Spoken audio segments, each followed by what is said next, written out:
Hi everyone. In previous section we have discussed about the use state hook, which helps you to create a state. We have also seen that there are two buttons. Clicking on the plus button adds a value and the minus button subtracts a value. So this section is also about event handling. We have already seen that we have the increment handler and decrement handler. Ideally we should have one function where we can pass parameter and then we can perform the increment and decrement.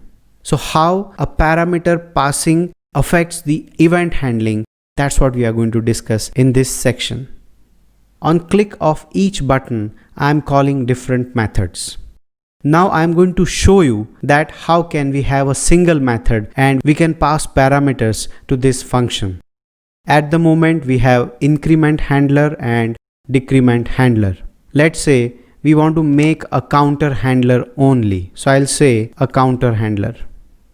I will remove this decrement handler now, and here also I'm going to say counter handler. So for both the on click events, the same method is executed, though at the moment it is going to perform the same operation, that is adding a value. It means that when you call this function, you should have a parameter. Let's say here you want to pass a plus sign, and in the second call you want to pass a minus sign. So a parameter is passed, and then you are going to have a string here, and then this parameter is received. So I'm going to say, let's say operator, and now we'll have an if condition. So I'm going to put an if condition here. I'll say if operator is equal to, I'm using the strict comparison operator, so plus, then I want that it should add the value. Otherwise we don't need more if conditions, just two operations we have. It is going to minus.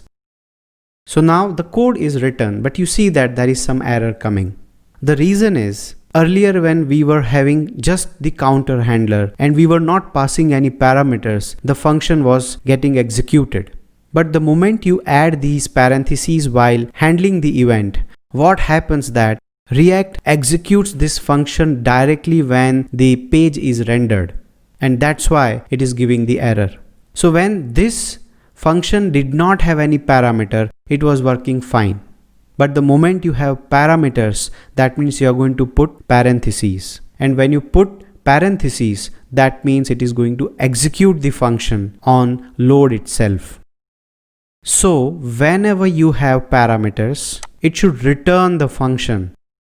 Now when it comes to returning a function, you can use an arrow function here. Ideally what you do is you put an arrow and then you have a return statement like this. But because arrow function has a shorthand where you can avoid the return statement and the brackets, it means when you have just one line to execute, then whatever statement you write it without any curly brackets and return statement. So this is considered as a returned function. If you have doubts understanding this, you can check my arrow function video to have a clear idea about how the single line function returns a value in an arrow function.